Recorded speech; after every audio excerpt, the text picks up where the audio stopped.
welcome again to Connecting Museums and Schools webinar.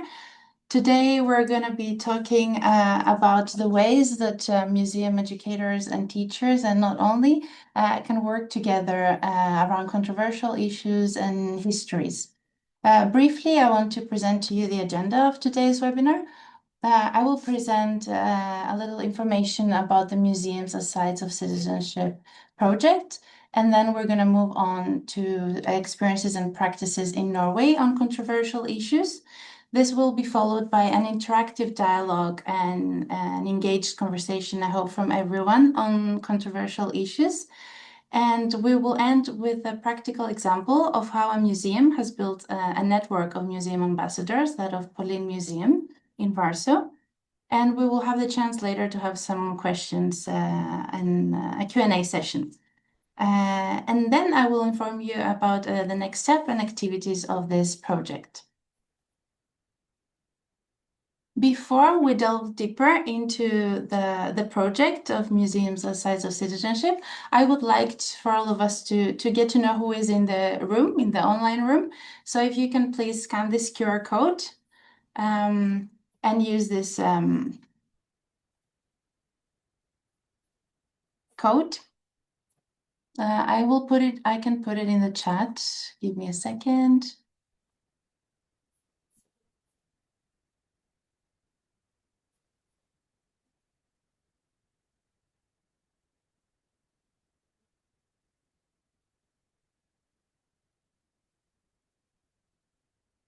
Good. So if please, Christina, you can share your screen. It would be great. Sure. Thank you so much.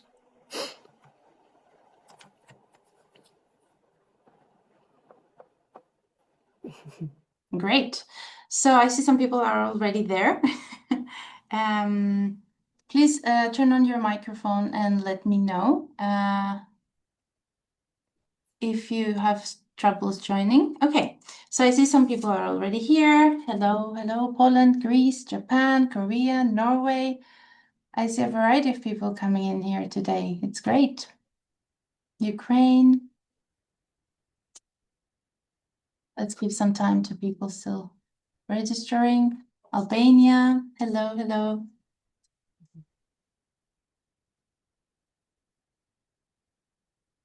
Good. Let's give it some more seconds. I see the countries changing place, but I think it's the same countries going around. So we can move to the next question. Well, we'll still have 20 people out of 50. See, maybe. Oh, okay. I don't know.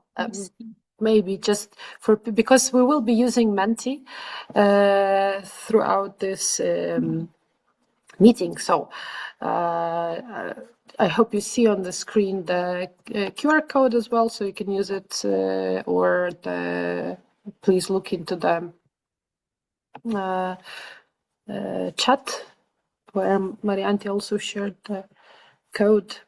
So if you could join us and tell us a little bit, where are you from? I'll send it again.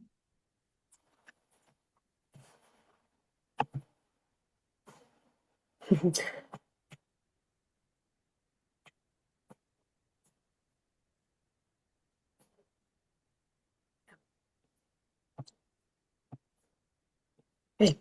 I sent it one more time to the chat, the link and the code.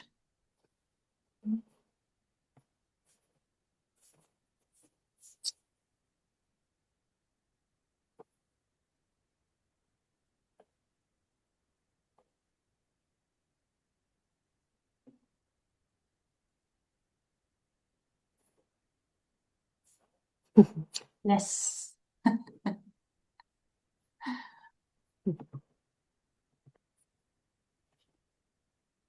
Okay.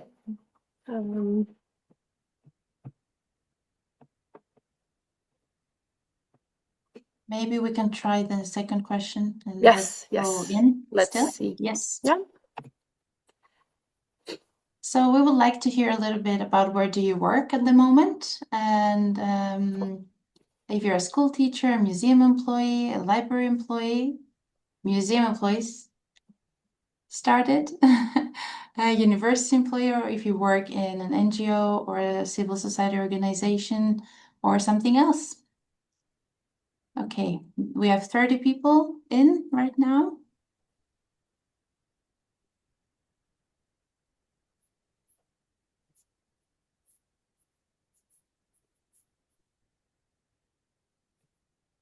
Okay. I'm really interested to see the other answers, those who answered other. Well, we could ask people to introduce themselves in the chat if it's not. Please do use the chat to let us Not know. to intrigue us too much. Okay, I see more people are coming in. They managed to join. Hello, Christina. Nice to see you. Okay, 34 people. Some more people joining the webinar.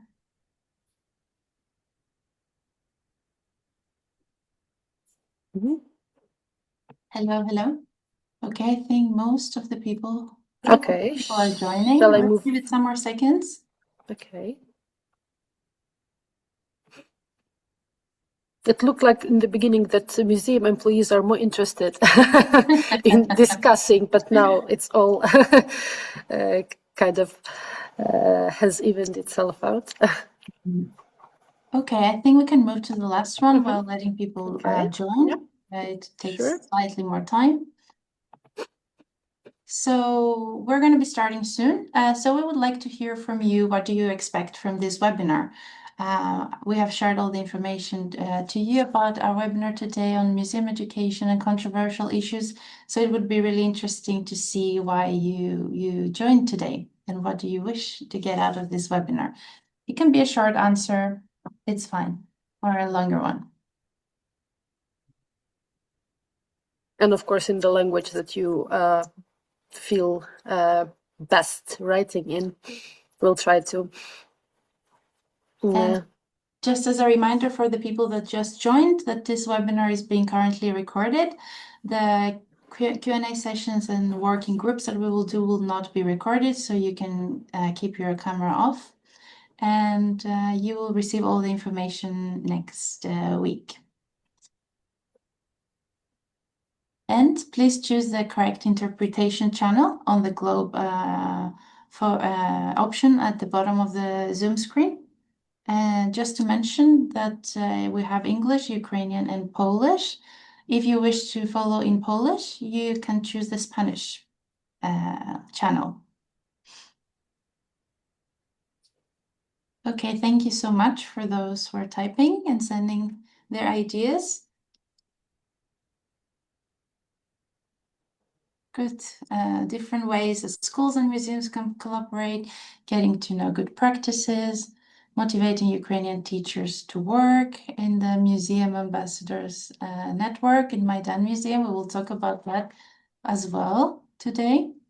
New experiences, collaboration, new perspectives from the MUCIT network, happy reunions.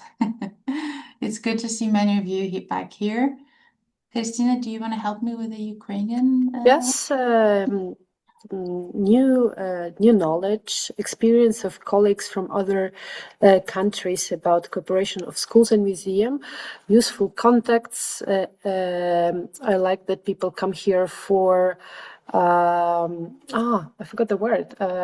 To get inspired, for inspiration. Yes, for inspirations and new method, new projects, new methods, new experience. Yeah. Good. That's good. So we can give it one more minute, but it's good to see that we have some people mentioning the same things, and it will be really interesting to see today's sessions unfolding. So maybe we can now switch back. I think probably the Menti is also open if people were finishing their sentences. So we're going to see them later. I can share my screen. 1 second. Can you see it now? Yes. Yes. Yes. Good. So this project, briefly, I don't want to take much time, is a cooperation between Norway, Poland, and Ukraine, between the Wergeland Center in Oslo, Utoya in Oslo, Polin Museum in Warsaw, and Maidan Museum in Ukraine. It is funded by the European Commission and the Creative Europe program, and it has been running for 2 years now, ending this October. We have been working for the last almost 2 years with a great team of experts and museum representatives and pedagogues and teachers, and looking into controversial issues and how this can be taught, can be brought up in an educational context, and how we can work even better with those. Also, we have been looking into the interactivity of museum exhibitions in different countries, and we have been sharing experience among participants from, again, Norway, Poland, and Ukraine. We aim to build a network of museum and NGOs working with dramatic history in Europe and strengthening citizenship education in the museum space. In Ukraine, we focus more on building bridges between museums and educational institutions, as I mentioned. And sorry, okay. So this project initially has been a response to support Ukrainian cultural and creative sectors, helping museums and memorial sites expand audiences and enrich outreach to younger generations. Last, we aim to build international partnerships, and this is the reason that we also have this webinar today with an international audience, aiming to share knowledge and experiences. So this is it from me about the project. So I would like to welcome Irina Sabor, the head of Early Childhood and School section at the European Wergeland Center in Oslo, and she will talk a little bit more about the center and the experiences and practices in Norway. Irina? Good afternoon. Thank you, Marianti. Very glad to see or read the familiar names and faces. My name is Irina. I work as head of early childhood and school section at the European Wergeland Center. Have been working here for 10 years, and I'm also working closely with the Ukrainian program, Schools for Democracy, at the center. I would like to speak today, and I will ask Marianne. Yes, thank you. I would like to, before I continue to discuss about to tell you about how we see the controversial issues are being taught in Norway. I would like to tell you about ourselves. So our center, European Wergeland Center, is a center that is established by the Council of Europe and Norway, and we work with democracy and human rights. Next, please. And we work with teachers. We provide trainings for not teachers and other educators, for youth directly. We provide policy advice, and we develop learning materials.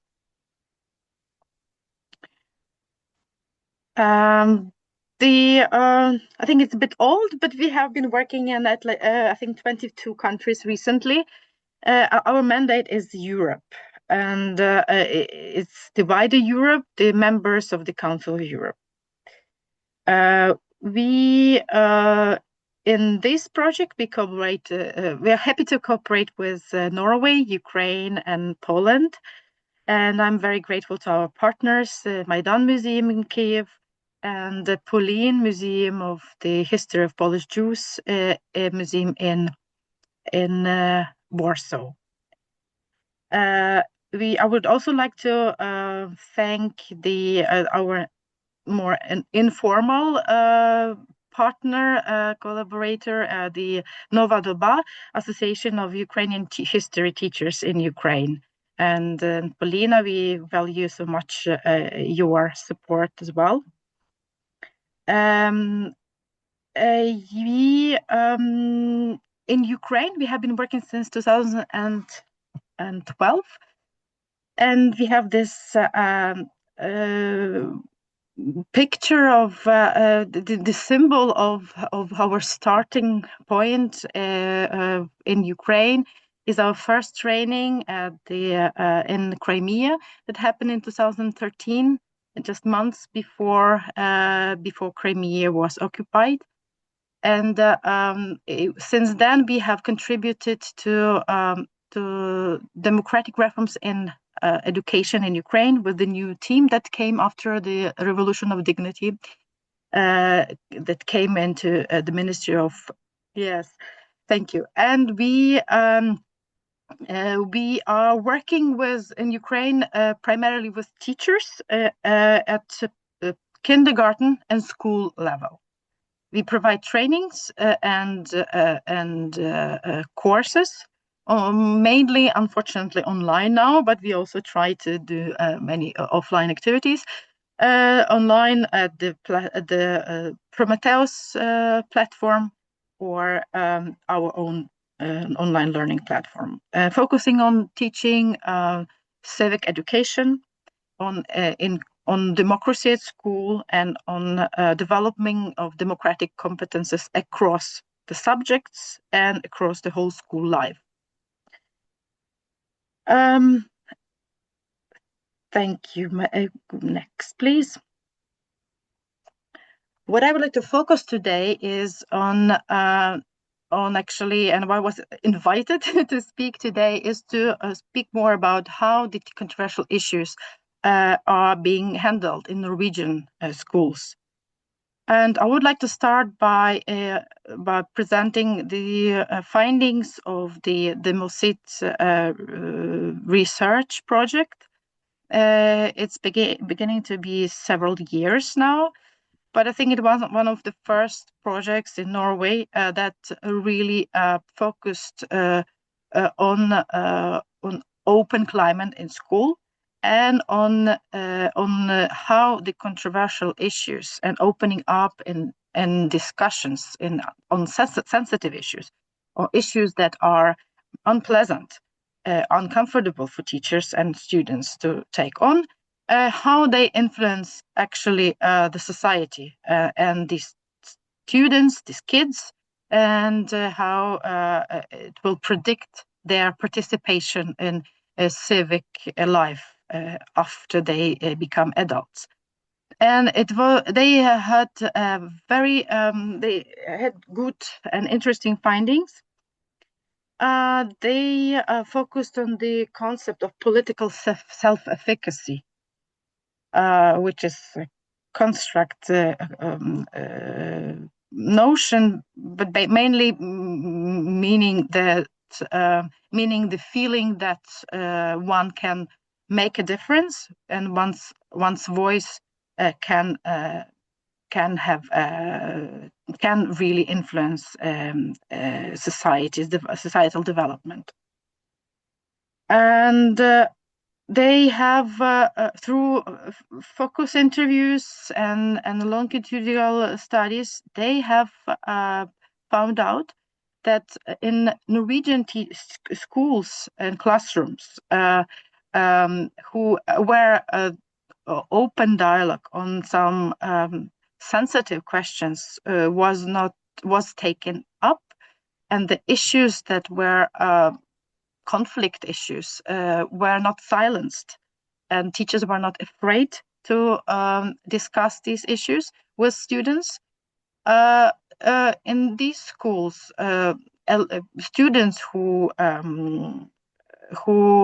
grew up after a while, they actually participated more in the elections and participated more in student organizations and wanted to contribute to society more than students whose schools teachers were not as active in teaching controversial issues. Thank you. Next, please. So this was a major argument for many among us, those who NGOs and the state working with controversial issues, like showing the impact of these engaging with hard, unpleasant topics on society. and democracy and quality of democracy. This urged a lot of different initiatives across Norway on teaching controversial issues, and many organizations, including Wergeland Center, but also Nansen Dialogue, Nobel Peace Prize Museum, and other human rights and peace centers, among them also Utøya and 22nd July Center, who focus more on far-right extremism. They forced them to explore more the potential of working with these complicated issues. And then the work with teaching controversial issues in Norway is closely linked to curriculum. National curriculum in Norway has 3 pillars: so cross-cutting, or transversal points or lines, and one of them is democracy and citizenship. One of the relevant learning outcomes that I found in this curriculum that actually proves the necessity to speak about complicated issues at school is, for example, the students should learn why democracy must be maintained and protected. So they need to argue, need debate, and question things. And the second learning outcome that I found was that students have to learn how to deal with conflicts and differing opinions, which is also a lot of practice while discussing complicated issues. Yes, Madam. This also was very interesting for me last year when we got to know that University of Bergen opened a master in teaching controversial issues for teacher, a master program that actually focuses on different strategies that teachers can take on, and based also, and what I found in their formulations, that one of the focuses is that not only to equip teachers with methods, but also to focus their understanding on the role of school, and the role of school as the arena for exchange of views and critical thinking.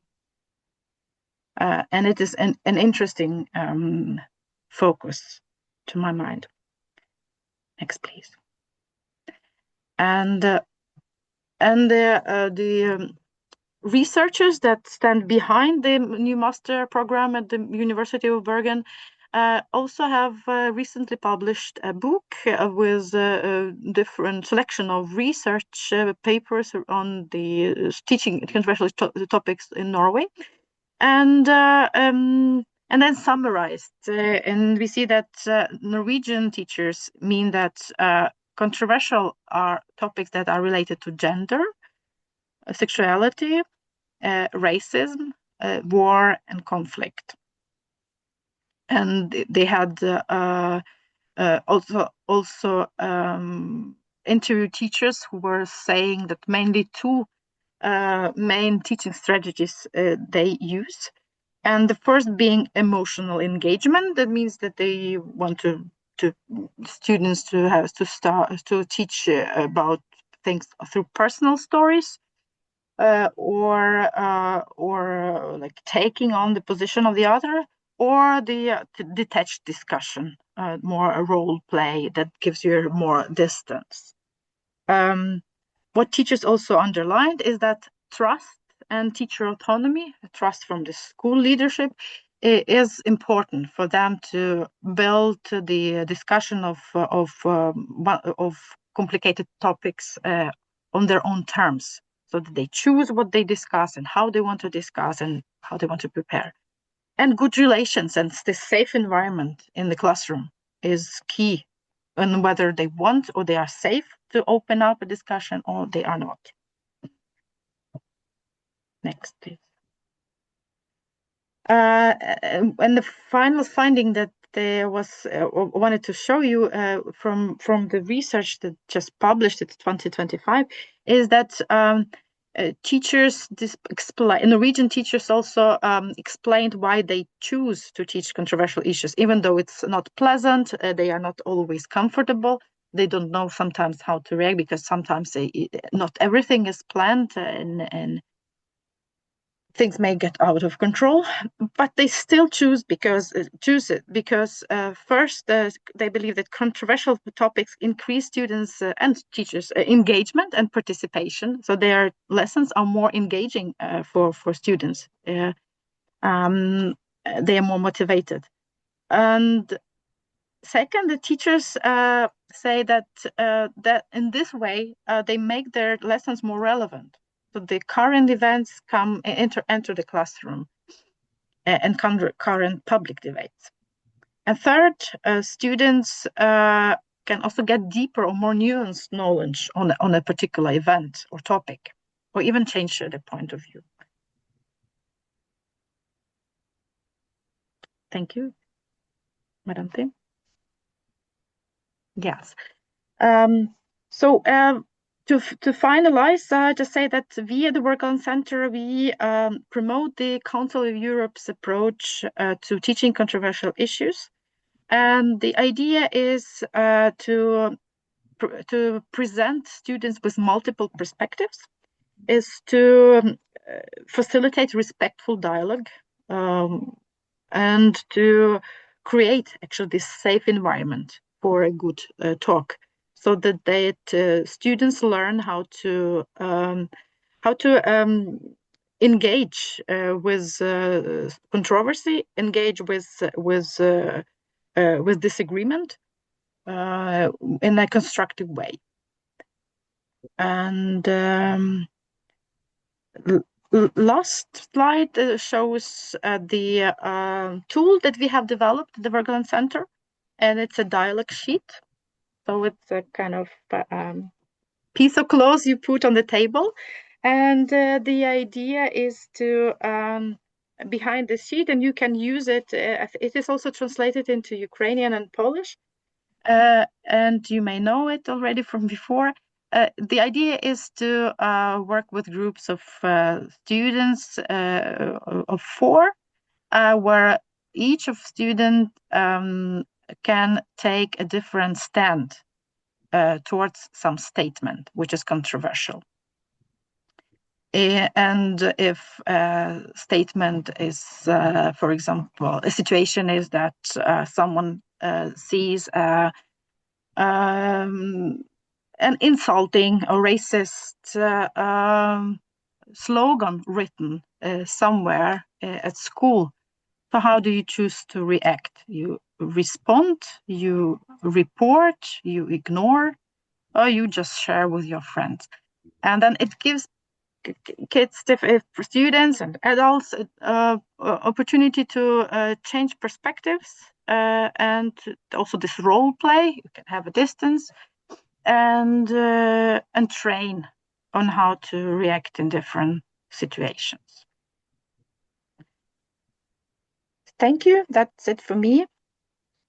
Thank you very much, Irina. I think giving us the background of the Norwegian approach and the national curriculum and how to work with controversial issues can help us shift to the next interactive now part of the webinar, where we will have the chance, as we saw in the beginning, to hear a lot of different perspectives from people living and working in various countries. And I would like to welcome Kristina Chusak, an educational expert and trainer at the European Work-On Center, working as well a lot with Ukraine and the Schools for Democracy program. And we will have this interactive dialogue that I mentioned. But before I give the floor, I would like to wish her happy birthday today in this full muted world of people around here. There's 58 of us, so we can turn on our microphones and just wish before we continue. Thank you.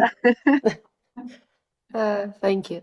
It's a pleasure to do things that you love on your birthday. So I like teaching, I like training, I like work with people who believe in what they do and who believe in education. So it's, you know, it's an additional present for me. Let's put it this way. Okay, thank you. I will, Marianti, I will probably start sharing the presentation so I could control the pace. And I would really love if we all could continue with this engagement that with which we started the webinar now. And thank you for this beautiful bridge question to Monica. What from your perspective, could you please write in a chat, what do you think is a purpose or the purpose of museums and schools, depending where do you work, right? We have people who work in museums, we have people who work in schools. So if you could write your perspective in the chat, what is the purpose of these two institutions?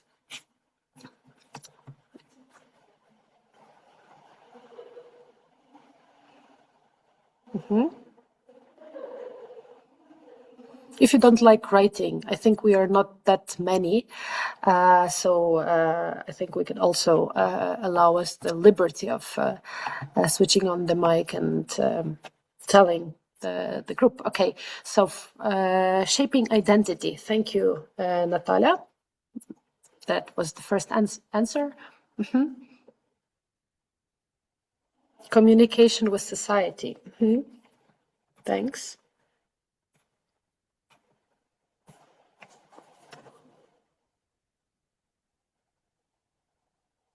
Mm-hmm. Exploring the world, education, dialogue. Thank you.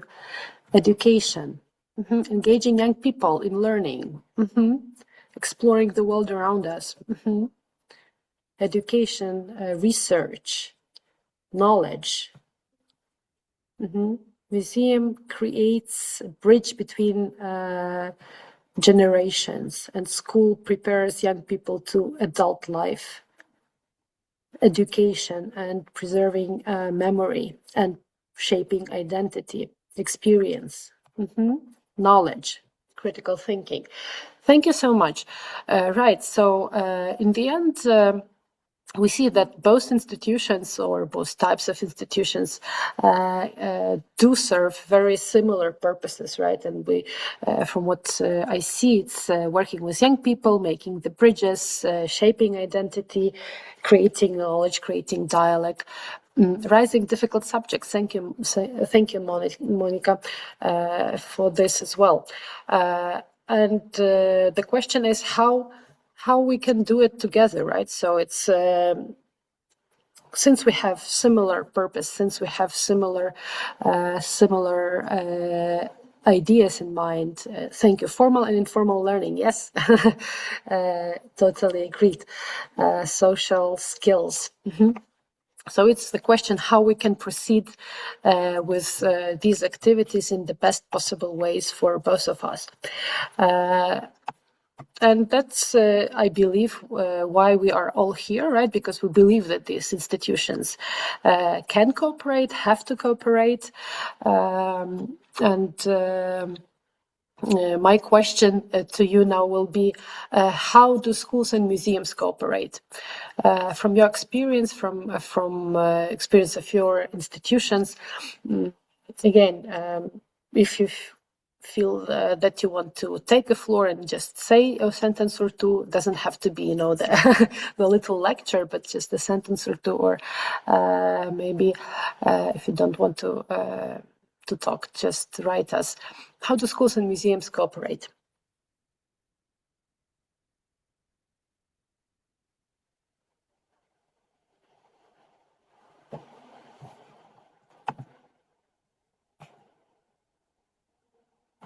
Monika powiedzieć? Yes, tak, jak najbardziej. Okay. Jak najbardziej, tak. Okay, it will be better Polish or English, maybe.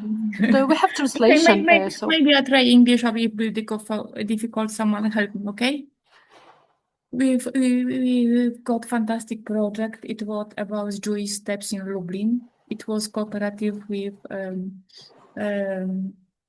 Polish Museum, and our students know Jewish history.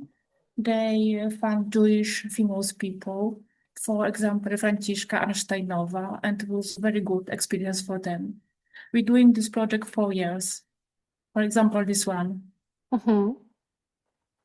So joint projects about important people who were maybe forgotten or deserve more highlight in a way, right? If I understood, because there was I had some problems with sound at some point. Thank you, Kasia. Okay, so special programs for schools, education programs in schools. I think that people from museums were writing this. Organizing visits. Traditionally, schools bring students to museums for a visit, but it would be desirable if we had common projects. That's one of the comments. Lectures in the museum. In the museums which support schools. Contemporary museum is about active education process, about workshops in the museums. Thank you. Using museum artifacts in schools. Museums are important part of culture. Depending on the museum, you can shape different skills there and teach something in an interesting way. Thank you, Natalia, for that. Lectures from museums. Yes, thank you. Interactive museums.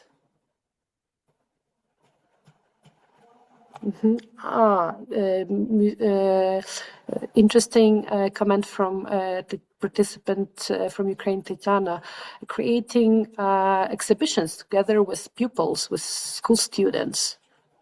So common projects, not only in education way sphere, but also creating exhibitions together. And with witness. And with witness of Holocaust, it was important too. Yes, thank you. Okay, museum projects that inspire young people to be active in schools and to be active in their local communities. Thank you for these answers. And now I would, many experienced people gathered here. It's actually a shame that we have so little time, but thank you for sharing the project that you have. And now I will ask you to go back to Menti again. So either through the code or through the QR code that you see on the slide, and I'll ask you a question. But now it's a question to school teachers rather than museum workers. How do you see a visit to museum? Right? How do you see this part when a school visits a museum? What is it? There are 4 options for an answer, so please click from your experience. What is, from your experience of a school teacher, what constitutes this visit to a museum? Is it just a visit, or is there a preparation class or meeting before that? Or is there a preparation meeting, a visit, and then a reflection class, or a visit and a reflection class? So what is your experience? What do you do? How does it look in your practice?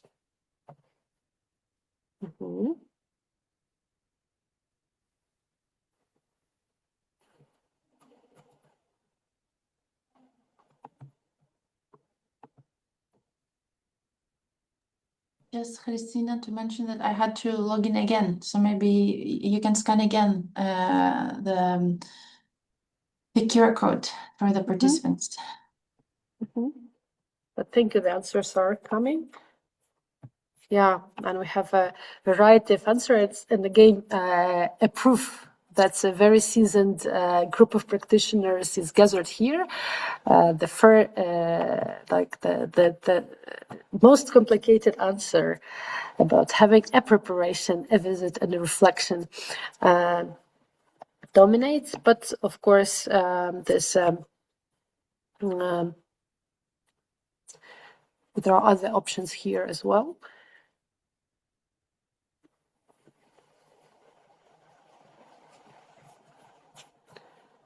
Thank you for your answers. So the idea of MUCIT project was to also create this link between education professionals in schools and in museums, right? So that this perfect scenario when school teachers prepare students for a visit and also have a reflection afterwards would be a number one scenario in all cases. And for that purpose, we tried to develop some activities that could help both museum educators, but also teachers, first of all teachers, to make this scenario possible. Soon, some of these activities that were developed in the project will be available on European Vergeland website. So hopefully you'll be visiting it, and hopefully you'll be using these activities. But to continue with this interactive part of our webinar, I'll suggest that we try to engage in one of the modified activities that our experts in the MUCIT team prepared. And what I would ask you to do is to look at this picture and to try to describe it. Right? You can take a pen and or a pencil and describe it and write a few sentences in your notepad or on some paper lying around, or you can just use our chat, right, and try to describe what do you see in the picture. I mean, these questions are just, guiding questions. You don't have to try to answer all of them. But just to look at the picture, look at people there, and try to imagine the story behind this picture, right? Who are these people? What are they doing? What is this picture about? And maybe let's have a minute, 2 minutes. Well, 1 minute is too little, but let's have 2, 3 minutes to look at the picture and to write a little story about it. You don't have to share. If you are willing to share it in the chat, great. But just write this little story for yourself.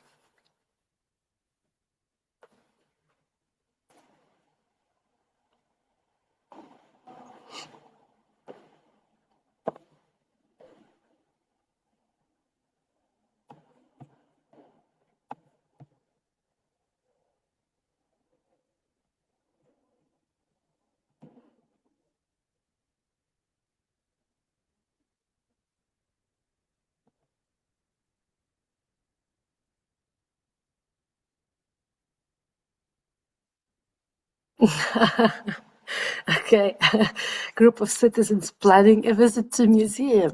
Thank you, Christina, for your story. Some of Ukrainian comments. This can be a meeting of friends, but also a creative guided tour in the city. A tour in Ukrainian cities.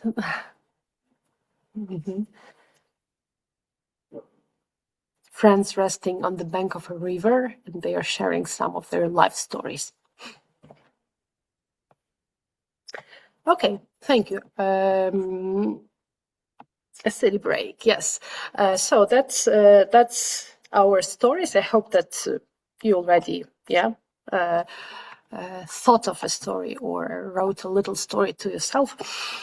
And now let's have a look. Let's have a look at the picture. This was quite a controversial picture taken by a German photographer during 9/11 events. And he actually chose not to publish this picture at the time when it was taken. So that's the whole picture. And I would ask us to go back and to try to answer the same questions again. Yeah. So what is this image about? Who are the people? What are they doing? Why are they there? And have a little reflection on what has changed once you saw the whole image. Mm-hmm.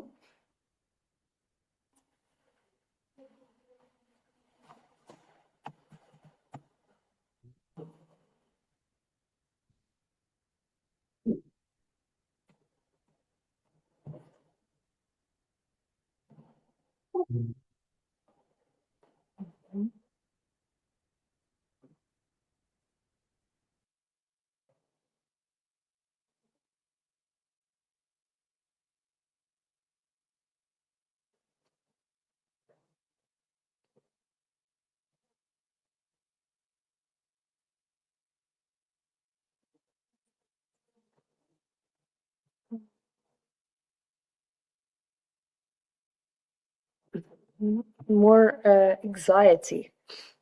There's more anxiety in the description of the story, Natalia says in her comment. And this is not an excursion in Ukraine in northern, Natalia says. But maybe let's... Yes, thank you for your stories that you... Anxiety, what is this explosion? Reminds of situation in Ukraine today, in the comments from the chat. Maybe let's not try to share our second story, but try to reflect on the questions that are on the slide now, and to reflect what happens with our perception when we look at certain things in a broader context, and when we receive a different perspective, and how flexible we are in changing our perspective. And here, if anyone would like to comment on this more like meta-reflection level, please do. Either in written form or if you would like to take a floor. There are comments, reflections in the chat. That if we don't have full enough information, we can make mistakes and fantasize that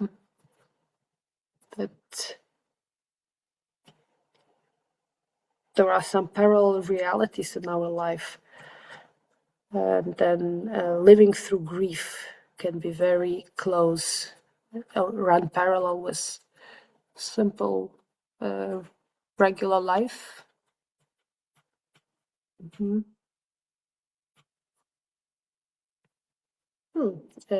I don't know the name of a person commenting that the other picture changed in her mind the topic of on which people are topic that people are discussing, that probably they're not talking about something that happened to them, but something what is going to happen in the future.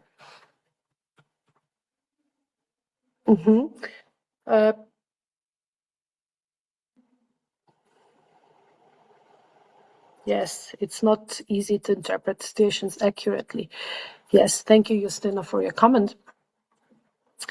So this is a little activity which, it's very It should take longer, but since we're having this online format, right, and we have people speaking so many languages, so this is just a little teaser of an activity rather than the activity itself. But what we would like you, what we would ask you to do, if you were so kind, is to continue. Oh, I'm sorry, is to continue reflecting on the potential and challenges of similar of this activity in particular. So we could maybe then make bigger conclusions about ways in which we can discuss controversial issues and controversies in our everyday education activities with young people. And what we thought could be helpful, we will open breakout rooms for 10 minutes, not longer, but these are rooms, you'll see the rooms in a second. We will ask you to choose a room according to the language that you feel comfortable to work in, right? So there's Ukrainian, there is Polish, and there's an English room. So you should see on your screens now an invitation to join a room. So please join one of the rooms. In 10 minutes, we will close them and have a little discussion. Thank you for sharing the slide. There are these questions to be discussed in your rooms. If you want to go beyond that, you're more than welcome, right? But please also choose one presenter, right? One person who will be able to present briefly your conclusions in the room. Okay, so if you have difficulties, if you forgot how to join a breakout room or you never did join a breakout room before, please let us know. We will help you. Otherwise, there should be a sign on your screen asking you to join, and then you select a room, a language, and then you join the room. Recording in progress. She's a teacher of Polish language and literature and ethics in Switnik. We have Justyna Radomińska. Hello. A teacher of Polish language and literature in Minsk, Mazowiecki. And again, somebody who joined in the beginning of the network in 2013, Wiesława Araszkiewicz, teacher of history and civics in Słamotułę. Monica, okay, you can put in the comments how I pronounce everyone's names, but you are very welcome and we're looking forward to hearing from you.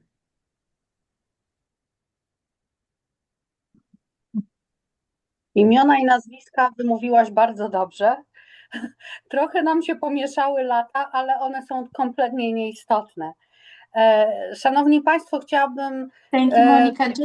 Monica, sorry, I'm sorry for interrupting. Just to mention, this session will be in Polish. So people who want to follow in Polish, please click on the Spanish interpretation channel. If you wish in English, and if you wish in Ukrainian. I'm sorry, Monica, the floor is yours.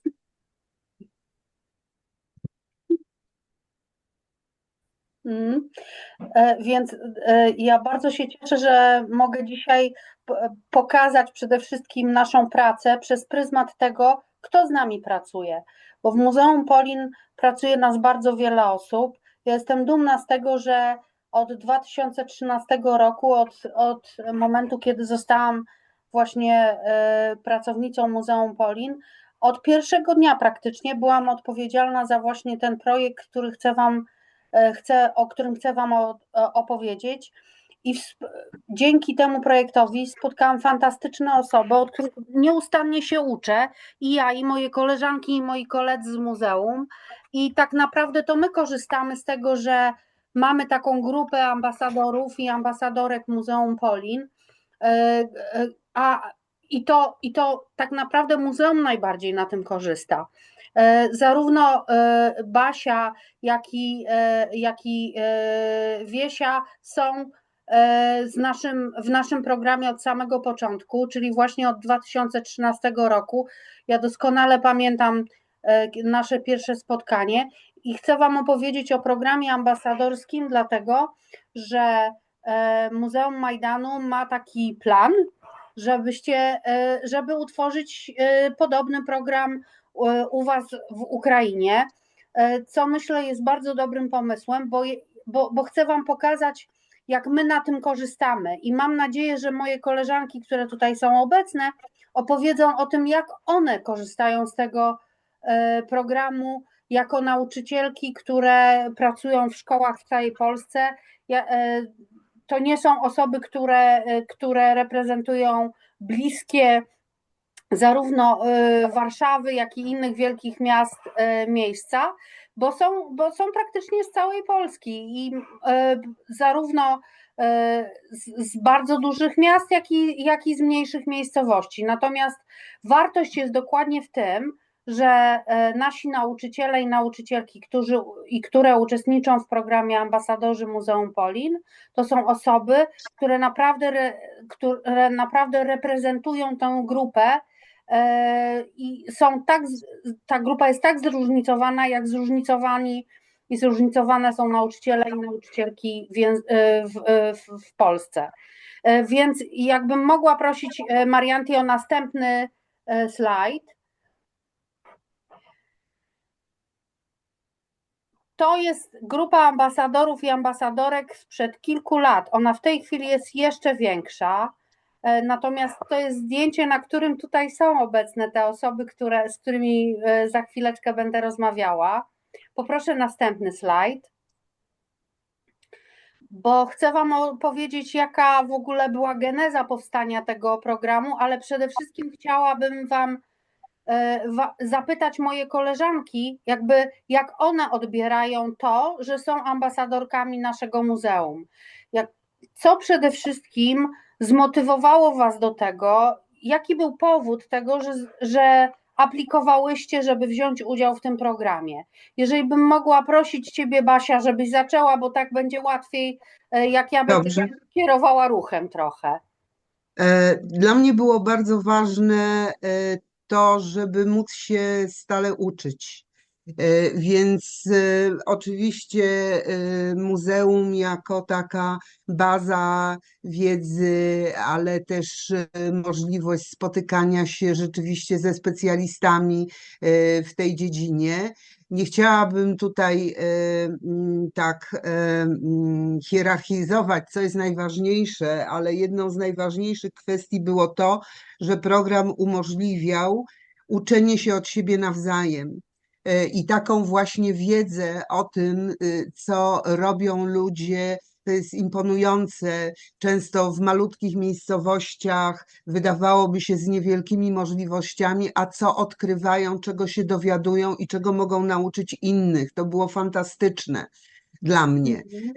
I też taka możliwość dzięki muzeum brania udziału właśnie w międzynarodowych spotkaniach, zobaczenia, czy te problemy, przed jakimi my stajemy jako uczący w Polsce, są wyjątkowe, czy są właśnie jakieś podobieństwa, różnice w nauczaniu, no właśnie takie poszerzenie ewidentnie perspektywy tego. Czasami ma się, zajmując się tym tematem i kiedyś, i teraz, takie poczucie może osamotnienia w tych swoich działaniach, wsparcie dużej grupy ludzi, którzy są też specjalistami i też pragną coś zmieniać, to jest niesamowite zupełnie doświadczenie, że jesteśmy grupą, że jesteśmy razem z kimś, tak? Jednocześnie bardzo dla mnie było ważne, że od samego początku muzeum generowało wiele takich projektów wokół. Więc chociażby działania w ramach Eyewitness, spotkania z ludźmi z Muzeum w Waszyngtonie, czy z Instytutem Yad Vashem, czy Memorial de la Shoah, no, bardzo dużo możliwości, których pewnie indywidualnie bym nie miała. To było takie bardzo inspirujące i chyba to dziewczyny pewnie potwierdzą, że po każdym naszym zjeździe się wraca z głową pełną pomysłów, że właśnie wzajemnie siebie inspirujemy. To chyba w największym skrócie to, co dla mnie jest ważne. Niesłychanie. Bardzo dziękuję, Basia, bo ja chciałabym tutaj nadmienić jedną bardzo ważną rzecz, że większość, jeżeli nie wszyscy nasi ambasadorowie i ambasadorki, to są osoby, które mówi się, że są nauczycielami, nauczycielkami.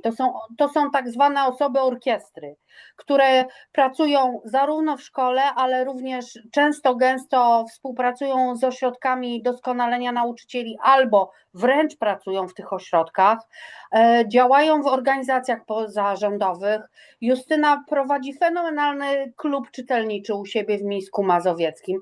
Wiesia jest taką osobą, która doradza w programie podręczników polsko-niemieckich dotyczących historii. Z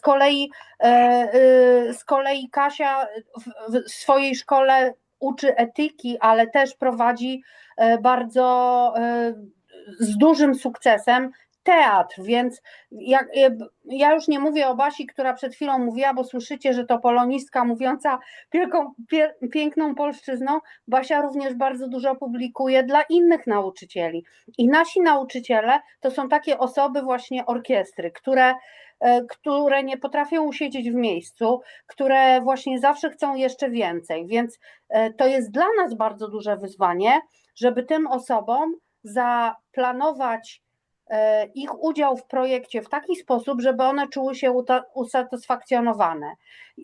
Marianty, jakbym Cię mogła prosić o następny slajd.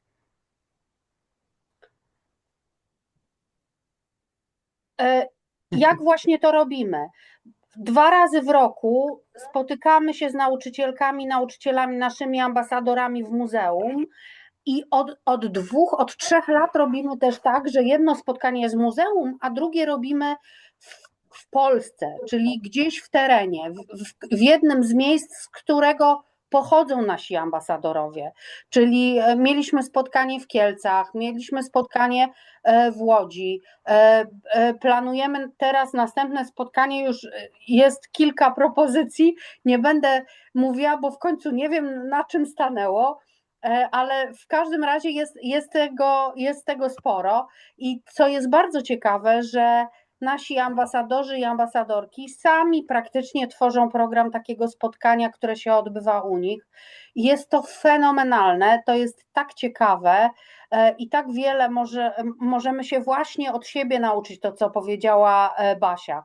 Natomiast teraz może chciałam zapytać z kolei Justynę, co uważasz za największą zaletę tego programu? Wstąpiłaś już zachęcona przez inną osobę z Twojego miasta, przez naszą też ambasadorkę, która w tej chwili jest wiceprezydent miasta Mińska Mazowieckiego, ale właśnie wcześniej pracowałyście razem w szkole. Co dla Ciebie jest największą zaletą bycia w tym programie? No to dla mnie, tak jak mówisz, przyłączyłam się do programu, czy przyszłam do programu zachęcona przez ambasadorkę Muzeum Polin, moją koleżankę z pracy. I myślę, że przy całej wartości edukacyjnej i takiej rozwojowej tego programu, to jednak dla mnie największą wartością jest bycie w grupie ludzi, którzy wyznają podobne wartości.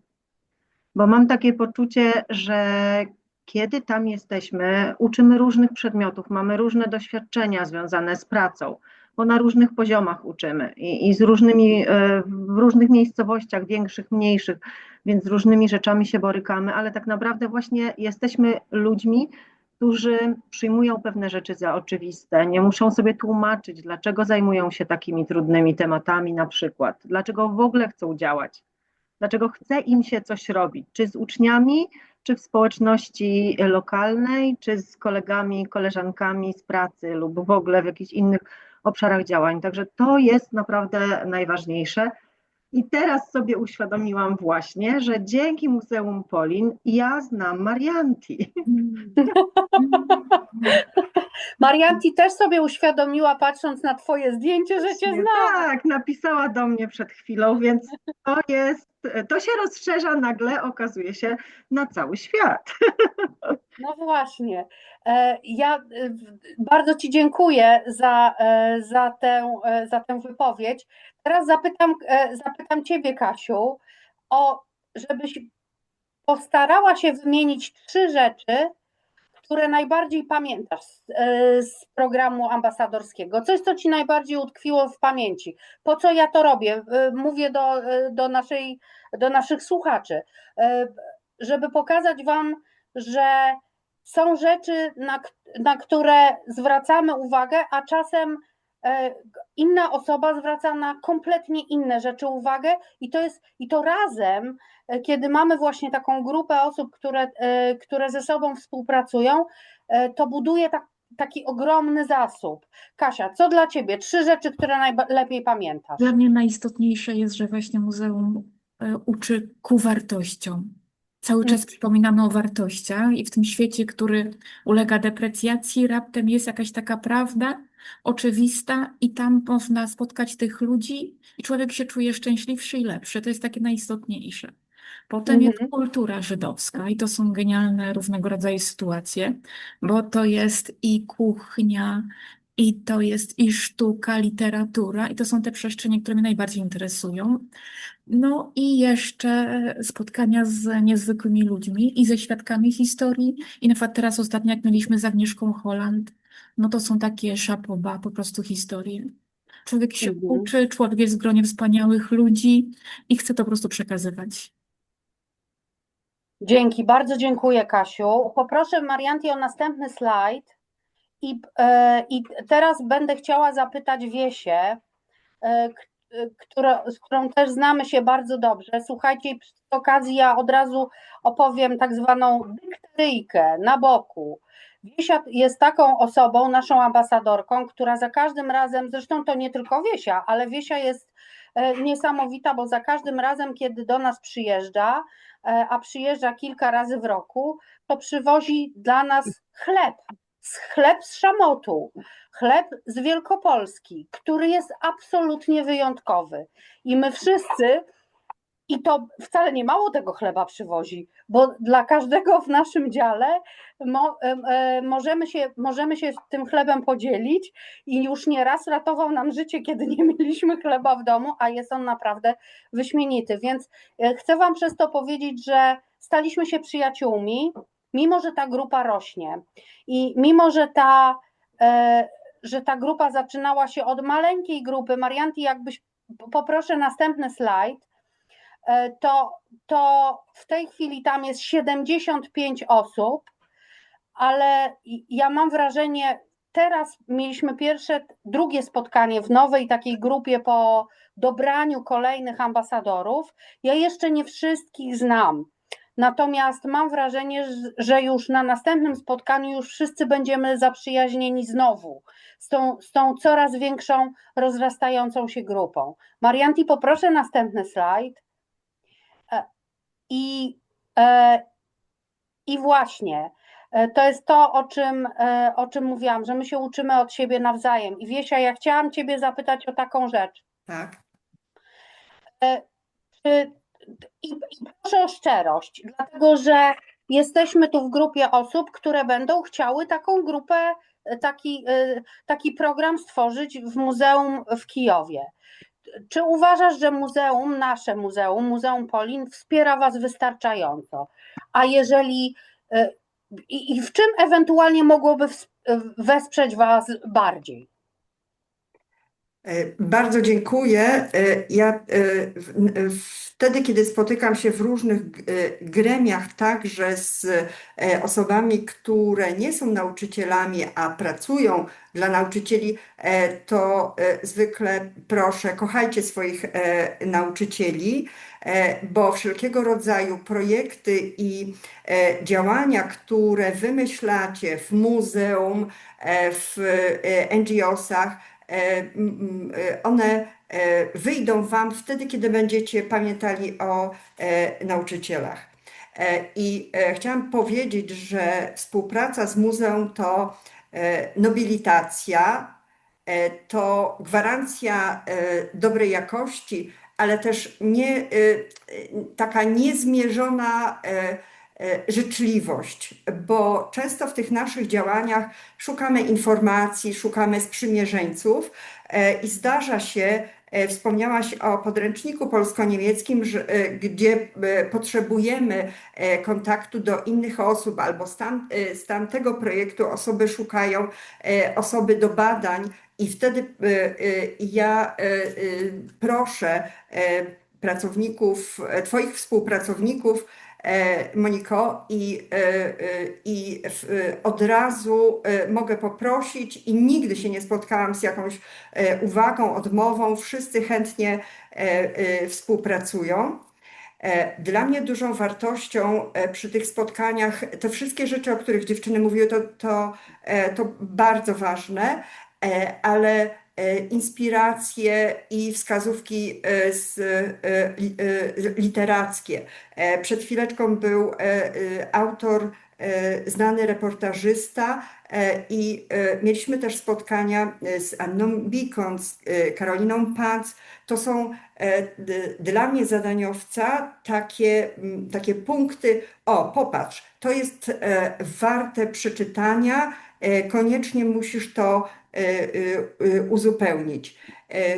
Mnie muzeum oprócz organizacji spotkań, gdzie spotykam się z ludźmi przekonanymi i takimi, którzy próbują różnych działań, dla mnie jest to taka nagroda. Wtedy, kiedy mamy powtarzalne rzeczy, mamy dużo pracy w szkołach, to przyjazd do Warszawy i spotkanie jest po prostu świętem. W czym moglibyśmy być jeszcze bardziej? Ja cały czas we wszystkich ankietach piszę o tym, że dobrze by było, żeby w programie ambasadorskim znalazły się informacje o Żydach niemieckich, ponieważ może dla naszych gości spoza Polski wyjaśnienie.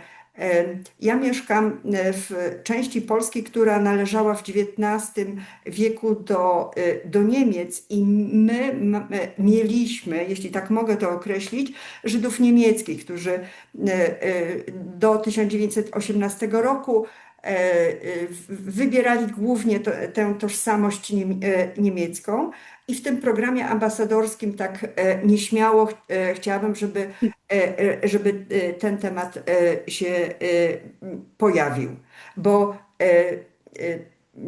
no mamy mniej informacji o Żydach niemieckich, a to dotyczy Śląska, części Wielkopolski, Pomorza i Mazur. Olsztyńskiego, tak, Mazur.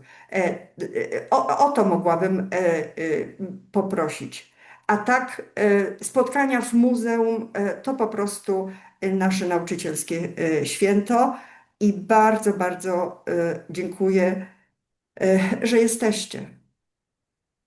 To my Wam dziękujemy. Marianti, poproszę Cię jeszcze o... Basia chciała chyba coś powiedzieć? Tak, Basieńko. Wiesi, chciałam wejść w słowo, Tak. że jeszcze ogromna pomoc muzeum w organizowaniu warsztatów, różnych aktywności, zarówno dla naszej młodzieży, jak i dla nauczycieli. Ja zapomniałam o tym powiedzieć, że to jest ważne, że przyjeżdżacie też do szkoły. My zbieramy nauczycieli zainteresowanych tematyką różną, tak, ale wy wychodzicie do nas. To nie jest tylko tak, że my jeździmy do muzeum i to jest super.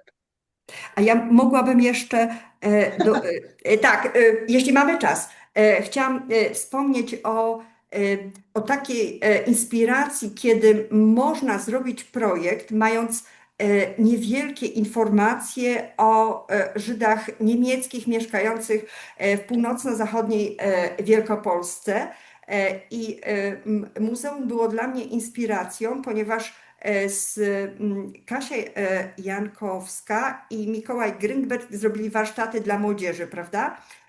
I ta inspiracja przydała się nam wtedy, kiedy opracowaliśmy biografię, właściwie trudno to nazwać biografię, ale przedstawialiśmy kilka osób, mieszkańców mojego miasta, ale to była działalność artystyczna. To były inspiracje literackie i plastyczne pod wodzą kilku naszych absolwentów, profesorów akademickich. Uczniowie przygotowali właśnie obrazy, przygotowali fragmenty, takie krótkie formy literackie i dzięki temu udało się utrwalić, przypomnieć szczególnie współczesnym mieszkańcom mojego miasta, którzy trochę już zapomnieli o tym, że kiedyś w mieście mieszkali oprócz Niemców także Żydzi. Także ta inspiracja, Moniko, to bardzo ważna funkcja. Właśnie bardzo Ci dziękuję za to i tym chciałabym trochę podsumować, że jakby nasze zadanie, Marianty, jakbyś mogła przerzucić slajd, jeszcze następny slajd poproszę, to przez lata ten program się zmienił, on się rozrósł, myśmy dorośli i przede wszystkim my coraz więcej korzystamy z inspiracji, którą Wy nam dostarczacie. Z drugiej strony, ponieważ jako duża instytucja mamy właśnie dostęp do ludzi, którzy albo robią bardzo ciekawe badania, albo są właśnie literatami, twórcami, czy też artystami, staramy się umożliwić Wam również, naszym ambasadorom, kontakt z tymi osobami po to, żeby zainspirować do działań, które są nietuzinkowe, które są oryginalne.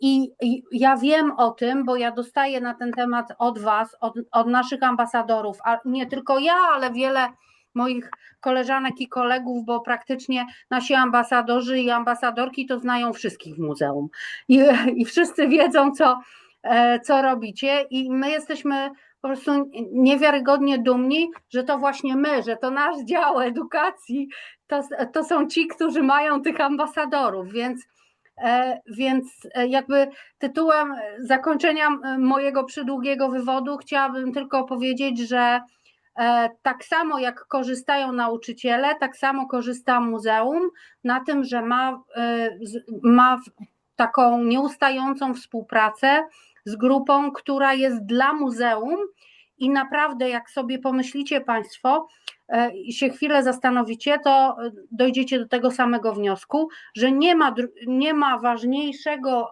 odbiorcy działań muzealnych niż szkoły i nauczyciele.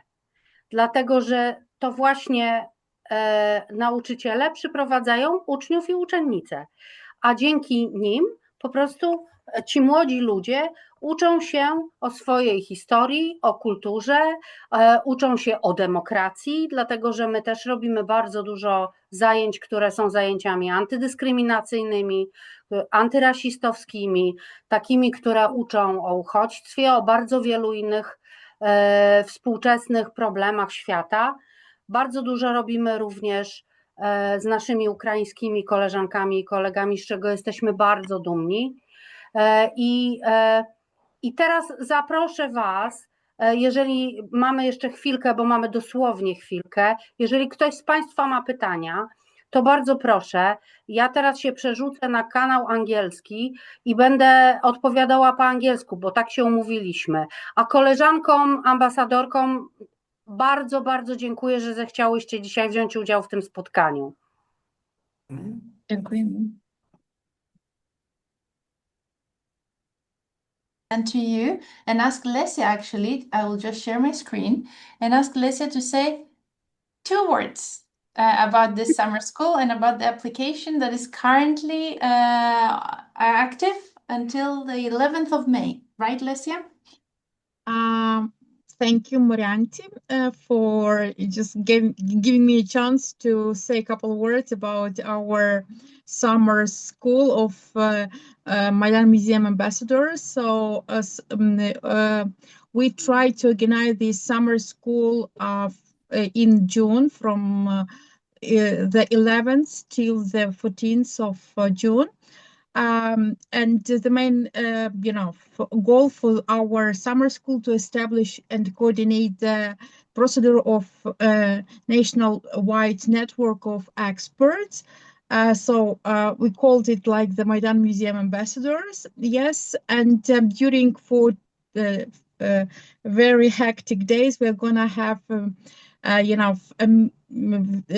interesting tasks, workshops. So our summer school is gonna be held in Lviv, so it's western part of Ukraine, and we school teachers, please just look at our Facebook or site, Maidan Museum site.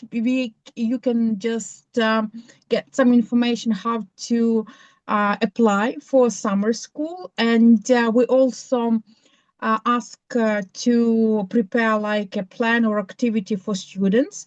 So it's like 1 hour task, then just send us your activity, plan of activity, and application form. So and then the final if I remember exactly, so we are waiting for your application form till the 11th of May. So you have approximately about 5 days. Thank you very much, Lesia. Thank you very much for this. Welcome to our summer school. Please don't miss. And I want to mention that I will send everything from today's webinar in an email with the webinar link and the presentation, so you can have all the information for the Ambassador Network, for applying to the summer school. And I hope this is not the end, but the beginning of a conversation around experience sharing and how we work with controversial issues and how we cooperate with museums if we're a teacher, or how do we cooperate with teachers if we're a museum. I would like to take 10 seconds, if you can, to scan this QR code, and this will lead to an evaluation form. It will be very helpful for us to tailor more to the needs of the participants, the future activities. I will also share that if you didn't get a photo now, but it's also in the chat, and you can follow our activities on Facebook. So thank you very much. Dziękuję bardzo. Not привет. Who will help me? We all have you, hear you. Okay, Thank you so much, Marianti. Ευχαριστούμε πολύ. Thank you. It was great seeing everyone. Thank you so much, Polish colleagues as well as Christina and Marianti, everyone. Irina. Thank you.